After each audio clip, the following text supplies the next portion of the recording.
nanay at tatay, Joban, upang makiusap sa buhay ng Diyos at makaano ng ating sambayan siya. Nanay at tatay, Naantok. naintindihan niyo po ba sinabi ko? Ulitin ko po, no?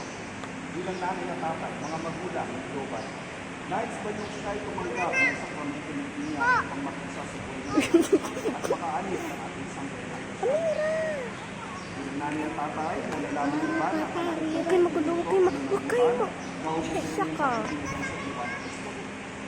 Mga ninong at mga ninang, handa ba kayong tumulong sa mga magulang na ang sa pananampalataya? Bilang pinatuan ng sambayan ng Kristyano, pinagagalaw at tanggapin ng anak sa pamagitan ng pagkakros ang loob ng magulang, mga ninang, kung saan sa loob ang inyong pamilya.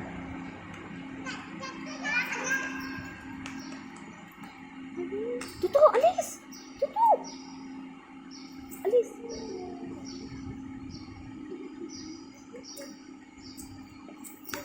Ang mabuting balita ng Panginoon ayon kay San Marcos,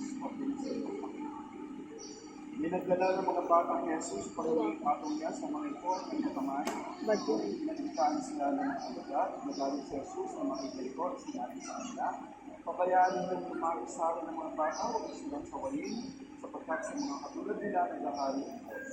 Ito ang tandaan ninyo, sino mang hindi tumatanggap sa pagkahan ng Diyos sila ng isang malit na bata, ay hindi mapapagbisyang sa mga pinaghahan ng Diyos.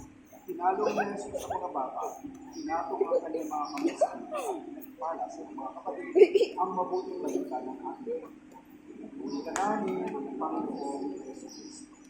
Ngayon ibabasa sa natin ang tubig na gagamitin sa pagkikita. Mananamin kita, hindi ko kayo, kuwaran ko ng pag-isbas ang tubig nito. Yan na.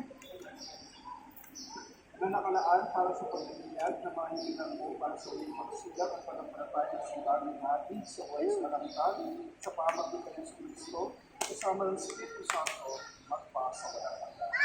Amen. Mga magulang dito ang hinang, sa luwain nyo, pinangako nyo kayo binyagan at tatalikuran nyo ang lahat ng kasamaan at kasalanan.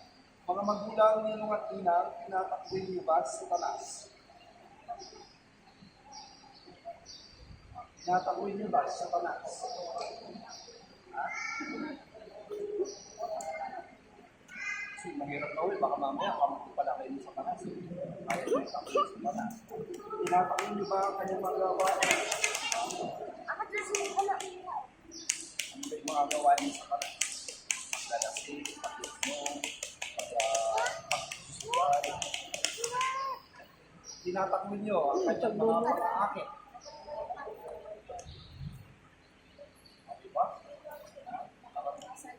Kayo. No.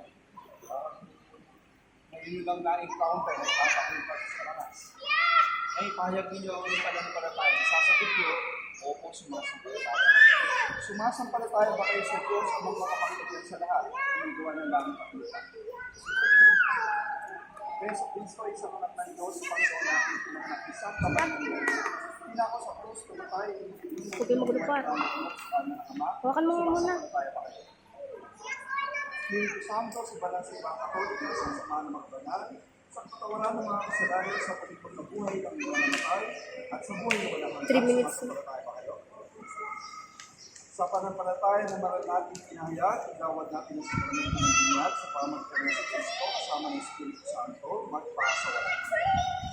Mga magulang ninyo at inang, talagang buhay sa inyo loob na pabinyagan si Joban, upang hibigin sa pinag natin pananampalataya. Piligan ako. Joban, binibigyan kita. Sa ngalan ng Ama, at ng Anak, at ng Espiritu Santo. Amen. Iyon naganap na ng sama ng Kristo, at ang pagsilang sa tubig at Espiritu Santo. Ang pagpapahid ng